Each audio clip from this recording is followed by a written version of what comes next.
Hey guys, welcome to my channel. My name is ReadingBear and I hope you are ready for some more stories. And today, we will take a look at some new malicious compliance content. If you enjoyed my content, please don't forget to subscribe to my channel and post some bear emojis in the comment. And now, let's dive right into the stories. First one is titled, You Can Eat at the Hotel. A long time ago in the late 90s when I was a young IT consultant, I was sent out of state for an assignment. The sales manager decided to make all of the travel arrangements for me and my coworker. We were to stay at a Holiday Inn type hotel he booked for us. When I asked about daily expenses and a rental car, the sales manager told me that the hotel had a shuttle that would take us to the work site and we could eat at the hotel restaurant. I tried to argue with him that I'd like to see the town or eat somewhere other than the hotel, but he wouldn't budge. He paid for the flights and the rooms and we could charge our meals to our room. Anything else would be paid for out of our own pockets. I was young and broke, so I didn't have much of a choice. I settled into the expectation that I would have a boring week of hotel for 5 days. When my coworker and I arrived at the hotel, we were quite surprised to find that it wasn't at all a Holiday Inn type hotel, in spite of the fact that it had it in the name. It was quite fancy and the rooms were comfortable and spacious. The hotel restaurant, though, was something my lower middle class self had never experienced. This was a restaurant that didn't print prices on the menu. In fact, I couldn't even pronounce half of the items listed.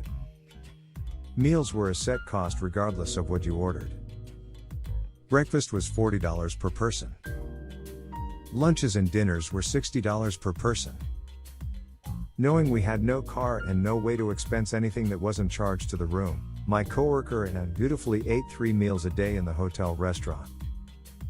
I had 5 days of filet mignon for breakfast and various gourmet lunches and dinners while the hotel shuttle took us to and from the workplace all week. Now, years later, I'm not even sure I remember the city I was in or the work I was doing, but I remember a week of filet mignon for breakfast and the look in the eyes of the sales manager when he saw his credit card statement. That was a great trip. Next one is titled, We Can't Share a Driveway Anymore? Fine, enjoy your tiny driveway. When my so and I moved into our house some 20 years ago, our neighbors on one side were an elderly husband and wife who we got along with very well. Our 2 houses shared a driveway that ran from the street to the alley behind the houses, and we each had our own parking area in the back. The driveway was set up so that about 2 feet of it was on our property with the rest on the neighbor's property. The driveway was right up against the neighbor's house and about 8 feet from ours. We all made it a point to not park in the driveway so that we didn't block each other's way and had no problems for 15 years. Sadly, the sweet neighbors died about 5 years ago and their house was bought by Mike, a man who regularly bought old houses to rent or resell and who clearly didn't care about anything except profit. The first time that we ever met Mike was right after a car had hit our house. The driver had a stroke and lost control of his car while driving down our street. The front of his car was actually inside of our house. So here we are, freaking out because a car is literally sticking out of our house, surrounded by a crowd of onlookers, police, and emergency workers when Mike saunters over and introduces himself by saying that the whole driveway plus part of our garage are on his property. We tell him that he's wrong, but that this is not the time to discuss it and we'll get back to him later. We do some investigating and discover that the property line is exactly where we knew it to be and that the map Mike was using had the property line overlay off by about 2 feet. Nevertheless, Mike continues to harass us and tell us that we can't use the driveway any longer because he's going to rent the place out, and it would be a liability to have us driving on his property. Fine. We'd often talked about putting in our own driveway, so now was as good a time as any. Mike was quite pleased when we told him that, at least he was until he learned that the new driveway was going in right next to his driveway along our property line. He tried to talk us into putting the driveway on the other side of our house, obviously so that he would still have use of the full existing driveway which sat 2 feet onto our property. The look on Mike's face when he saw where the surveyor drew our property line was absolutely priceless. The line left just barely enough room for a car to fit on his side, and he couldn't widen his driveway because it already ran right next to his house. So we used a chunk of our lawn on that side to install a nice wide driveway with river stone gravel so that it would be obvious where our driveway ended and Mike's very narrow blacktop driveway began. Mike never spoke to us again. Edit to answer a few questions. Mike rented a house to a nice family with kids shortly after we put the driveway in. They bought the house from Mike last year and we get along great. I give them produce, milk, and eggs whenever I have extras, and our kids are very polite. Their driveway is still wide enough to drive through, and they just park in the spaces at the back of their house, so that's not a problem for them. Next one is titled, Hospice Nurse Demands I Bring Exactly What She Ordered. As a warning, this post does involve a person who is on hospice care. The malicious compliance, however, did not in any way pose a threat to the patient as I had planned for that. My job is a bit strange. I work for a company that provides equipment, beds, O2, wheelchairs, etc., to patients on hospice care. This can be one of two ways, one in home with family or two in an assisted living facility. This story involves the latter. I got an order today for an emergency O2 setup. This normally includes an O2 concentrator, think specialized air compressor, a couple of backup tanks, a tank cart/pouch, and all the tubes and equipment for those. I immediately noticed that this order is odd. First, on the order are two of our biggest O2 tanks outside of liquid O2, M60 for those in the medical/gas field. These are large 24-pound tanks of O2 that are reserved usually for high-liter flow patients or those who live in excess of 2 hours from their nearest warehouse. While this on its own isn't odd, that fact that it was relatively close to my warehouse and the concentrator was only a 5-liter one had me questioning. On top of that, the order also had one of our smallest tanks, B tank, which are the kind you usually see people carrying in pouches while out walking. Third, there was a tank cart for a third size of tank E tank. That is our standard but wasn't on this order. And finally, to top it all off, there were no regulators, which are devices that are needed to extract the O2 from the tanks in a controlled manner, and given the order there should have been two different kinds, as M60s take a different regulator than E or B. Obviously this order was wrong and I wanted to make sure I was providing the correct equipment. I figured either the hospice company had a non-nurse input orders, pretty common, which resulted in accidentally getting M60 instead of E-tanks. A standard O2 setup for our company is 2 E-tanks and 1 B-tank with each concentrator in case of emergency or travel. Or they had forgotten to add the regulators and just added the cart out of reflex. I decided to call the hospice nurse, whose number was in the patient notes, and clarify what equipment was needed. OP-me, not Karen nurse.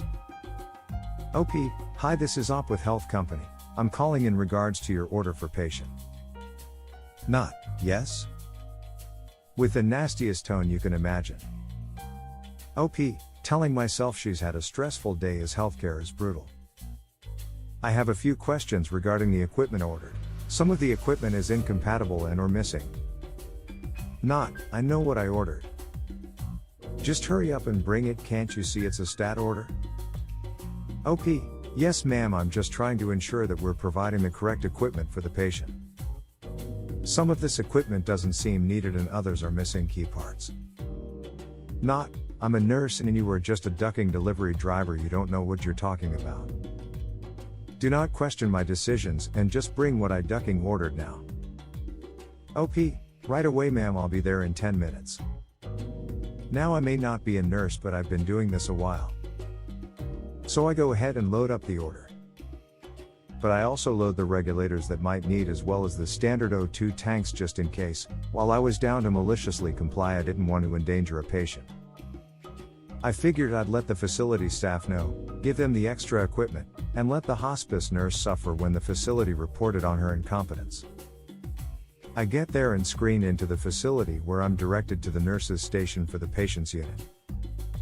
I have all the equipment ordered by not on a card and am going to give her one more chance. When I get to the nurse's station, the facility nurses point me in the direction of the hospice nurse. I stop to talk to her, trying to show her the issue. She immediately shuts me down again and tells me to just do your ducking job. She then tells me the room number and walks off. I get to the room and am surprised to see the regional supervisor for the hospice company, who I had met a few times before, as she liked to greet all the new patients when she was in the area. We got to talking and this is how it went. AM, awesome manager, hey op, are you here to get patients set up? OP, yep. Although there might be an issue with the order. I then wheel in the cart. AM, why do you have those tanks? The patient is on 2 liters, they don't need that. OP, I figured it was a mix-up and tried calling not to confirm, but she very rudely insisted that I bring this out exactly as she ordered it. She also didn't order any regulators? AM, what? What if the facility loses power or the concentrator goes down? Question mark. OP, I tried explaining but she just insisted to bring this. Don't worry though, I've got extras in my truck. Do you want the normal O2 setup? AM, yes. Thank you. I'll be sure to look into not conduct. I did my order, chatted with the facility staff and left, didn't see not or AM again. I thought that was the end. But it turns out that AM called my boss while I was out doing the rest of my orders. Apparently he wanted to thank me for knowing what I'm doing and letting him know. They started looking into Not's other patients and found that she was constantly ordering incorrect equipment, and the other techs were just quietly correcting it for her. Easier than calling honestly, and what I would have done if my day hadn't been so light. AM told my boss that he had let Not go and that she would no longer be an issue. Apparently I had saved the hospice company thousands of dollars in potential malpractice and neglect lawsuits. Last one is titled, Ex's Divorce Lawyer, Send 3 years of complete financials or else. Me, as you wish.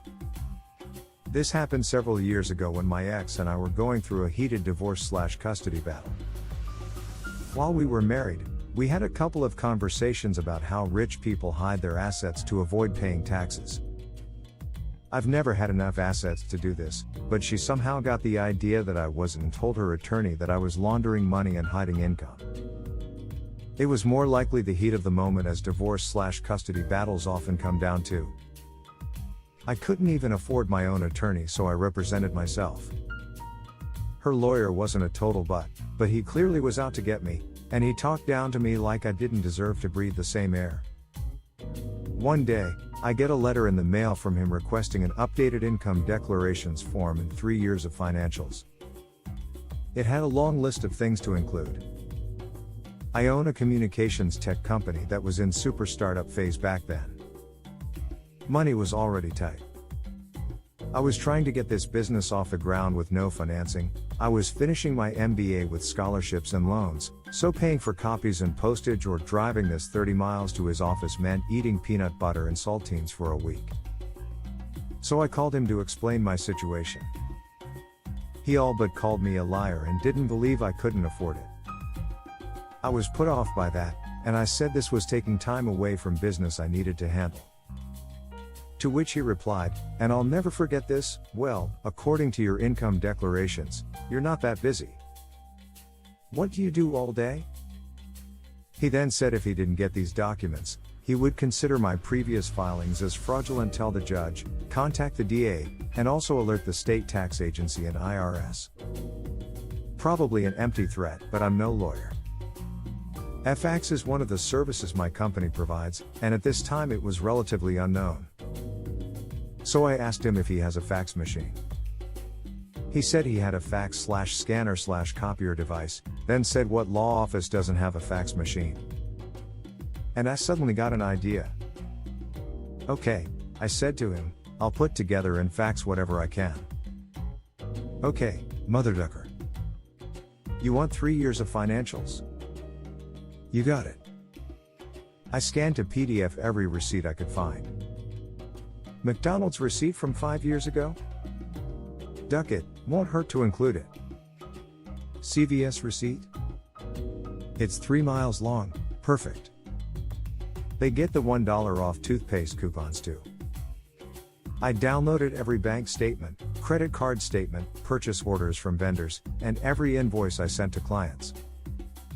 I printed to PDF the entire 3-year accounting journal, monthly/quarterly/annual balance sheets, cash flow statements, P&Ls. Not only did I PDF 3 years of tax filings, but every single letter I received from the IRS and state tax agency, including the inserts advising me of my rights. It took a while, but I was a few days ahead of the deadline. I made a cover page black background with white lettering. Wherever I could, I included separator pages in all caps in the biggest, boldest font that would fit on the page in landscape, 20xx receipts, 20xx taxes, etc. I merged everything into a single 150-plus page compressed PDF and sent the document using my fax system. Every hour or so, I received a status email saying the fax failed. Huh, that's weird. Well, they're getting this document. So I changed the system configuration to unlimited retries after failures to keep redialing until it went through. Weird, I was still getting status email failures. I'll delete the failure emails and keep the success one after it eventually goes through, I thought. Problem solved. 2 days later, a lady from his office called and asked me to stop sending the fax. Their fax/scanner/printer/copier had been printing nonstop. It kept getting paper jams, kept running out of ink, and they had to keep shutting it off and back onto print. I explained that her boss told me to send this by the deadline or else he would call the DA and IRS. Since I didn't want a call from the DA or the IRS, I would keep sending until I get a success confirmation. I suggested they just not print until my fax completes, but she didn't like that. She asked me to email the documents, and I told a little white lie that my email wouldn't allow an attachment that big. Unless her boss in writing agreed to cancel the request or agree to reimburse me for my cost to print and ship, I said I would continue to fax until they confirm they have received every page. She put me on hold, and the attorney gets on the line. He said forget sending the financials. I said that I would need this in writing, so I will keep sending the fax until he sent that to me. He asked me to stop faxing and he would send it in writing, and I said send it in writing first and then I'll stop. Long moment of silence, click. About 20 minutes later, I received an email from his assistant with an attached, signed letter in PDF that I no longer needed to provide financials. The letter then threatened to pursue sanctions in court or sue me for interfering with their business. Every time I saw him after that, the lawyer never brought up sanctions, lawsuits, criminal referrals, or financials again. Thanks for listening.